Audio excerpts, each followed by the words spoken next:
Yo, what is going on YouTube? It is Dylan. We are back here with another Madden video. Today, we're going to be talking about the best offensive lineman abilities in Madden 22. Now, this isn't really going to be a current gen, next gen kind of specific thing. It's just going to be what I personally think is the best lineman abilities. But before we do go on ahead, get into the video, if you are new to the channel, make sure to go ahead, leave a like on the video, and also subscribe if you are new. I drop almost daily Madden content on the channel. My end of year goal for Madden 22 is hit 10K subscribers, so I would greatly appreciate it. We're gonna get it started right here. The first ability, again, webcam on the right here, so you can see all the pictures of abilities I'm doing. All day, I'm gonna put in the A tier. Gonna get it started right here. Now, I will say this, a lot of these lineman abilities I think would be better if you combo them, if that makes sense. So all day is one where I can activate on every single play, but when it does activate, like if you had 5 all days, it wouldn't be terrible, I don't think, but you could still get insta shedded, right? So all day, what it's designed to do is pretty much give you a longer time in the pocket, right? So it's not going to protect against like the insta sheds, but what it's going to protect against is frequent shed attempts, right? So after their first shed attempt, if they go ahead, get stopped with the lineman, they can go ahead, keep trying, right? And all day is pretty much to counter that. If you're able to stop insta sheds, that's when this ability is really good. So in my head, if you're running a higher kind of overall offensive line that's already pretty good, you could go ahead, slap this ability on them, and they should be pretty good. The people I would run this on, most likely a center and my 2 tackles if I did want to put it on some people. Now next up right here, we have edge protector. This is really supposed to counter edge threat. Now on next gen, it's F tier because edge threat just really doesn't work. So I'm gonna put it in the B tier though. This is why on current gen, edge threat is still pretty good. Also, I think this ability would be really good, right, if they kept halftime adjustments in the game. So if you're playing edge threat or something, right, you could have an edge protector equipped, and if you needed it, you go ahead, put it on. But given that they took halftime adjustments out the game and it never really worked, I just really would stay away from this ability. I just really don't think it's worth it. Like, it literally only activates on edge threat. So if they're not running edge threat, you're wasting 1 AP. Now, fool me once right here is actually solid. It's solid. You gain blocking resistance faster. So where I would put this, it's I'll probably put it in the B tier. You gain blocking resistance faster. If you're unfamiliar what blocking resistance means, it's pretty much, if you ever notice that bar at the bottom of your offensive line, you can see kind of how many like blocking resistance points they have. And the higher the bar is filled, the better. So that's gonna go ahead, help the sheds a little bit. Again, I think this is something that would be better for like a non-ability D line. Now, next up right here, we have Identifier. Identifier is one of the better offensive line abilities you can get. It's 2 AP, so honestly, you could go ahead, just run this on, say, like a field general QB for 1 AP, and I wouldn't blame you. But Identifier, being able to see the user control defender, is always gonna have its benefit. Sure, it might not go ahead and help out with actual blocking for your offensive line. What it can do is just help your passing attack, your running game, just kind of getting an idea of what their defense is trying to do. Now, right here we have Lifeguard that increases resistance to spin / club pass rush moves. I'm gonna put it in the D tier. I just like, this is supposed to counter a user pass rush ability, and there's just so many other ways you could go ahead, counter the user pass rush. Like, again, you could spend the AP on Identifier and just double team their user controlled defensive lineman every single time. Now, next up right here, we have Matador. I know this is not what it looks like anymore in the game. The new picture is someone that's like holding a cape like they were with the bull or whatever.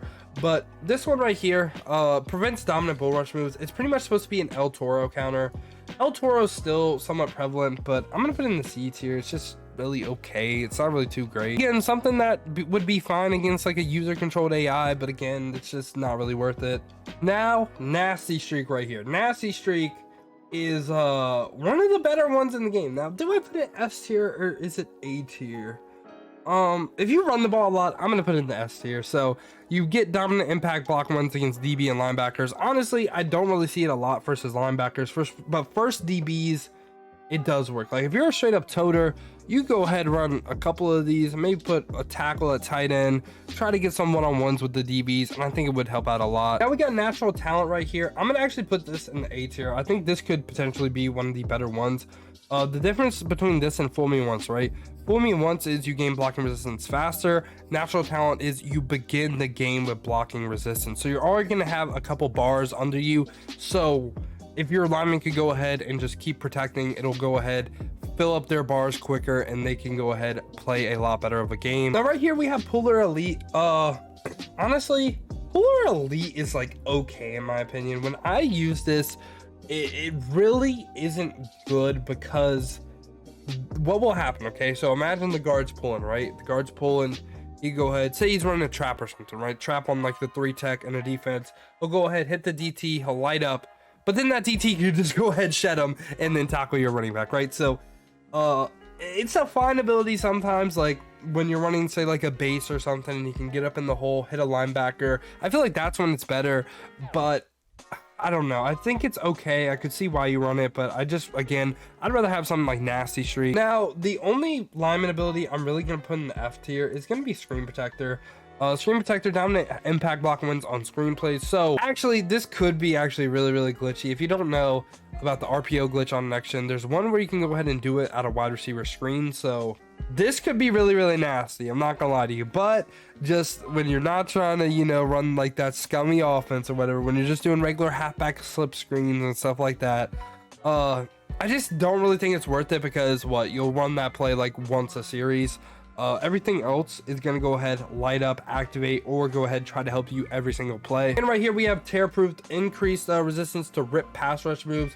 This is another one I'm going to put in the D tier. It's really like, it's supposed to be countering like user pass rush moves. Next up right here we have Threat Detector, that I'm going to still put it in the B tier. The reason why is it's a great ability. Like if you can go ahead, if you're running a CFM, something like that, you could put this on a lineman, do it. It will help you out so much. But in Ultimate Team, it being 3 AP just is so much. Like you do get to see their blitzers on 3rd and 4th down. Great for like a regs fantasy draft, whatever, your CFM. It's absolutely perfect for that, right? But in Ultimate Team, it's just a little bit too expensive of AP. Like if you run this, you could potentially lose out on a route apprentice, something to help you beat man coverage for your receivers. So I could see why you run it, but I just think it's a little bit too expensive. Now, next up right here, we have Toughnut. I think I'm gonna put this in the C tier. What it is, it increases your blocker resistance points. So what does that mean, right? So you're pretty much gonna go ahead and, you know, those bars, you get more bars for your blocking resistance, right? So honestly, if you wanted to go ahead, try something out, Toughnut with, say, natural talent, or Toughnut with fool me once, could be really, really good. But again, it's just one of those things that you could still get insta shedded, all that kind of stuff. And unspun right here, I'm also going to go ahead and put in the D tier. It increases your resistance to spin pass rush moves. Another one that's supposed to go ahead, counter the AI or the user pass rush abilities. And lastly, we got 2 abilities that I really, really like. Postup, even though they raise, I don't get why they raise the AP of Postup. Postup should not be an ability in the game.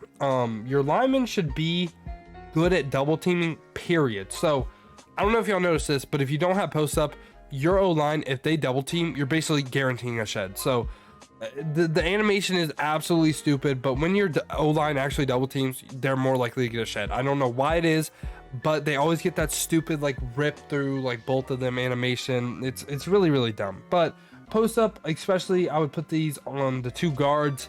I think it's really, really good. Helps your O-line out a lot. The only thing that sucks is they raised it up 1 AP. I still think it's one of the better O-line abilities in the game. Helps in the run game, helps in the pass game.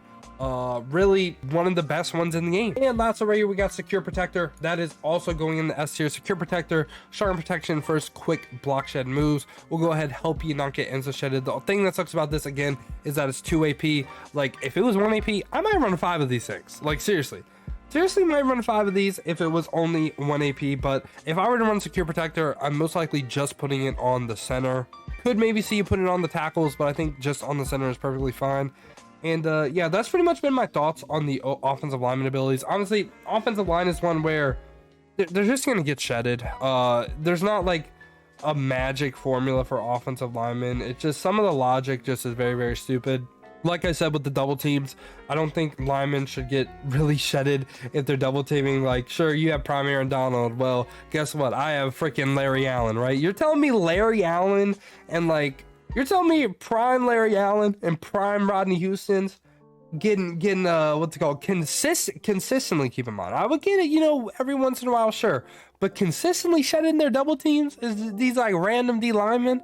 Like, it's kind of crazy. But if you did enjoy this video, make sure to go ahead, leave a like on it, and also subscribe. I appreciate y'all clicking onto the video. I hope you guys have a great rest of your day. But other than that, man, has been your boy Dill, and I'm out. Peace.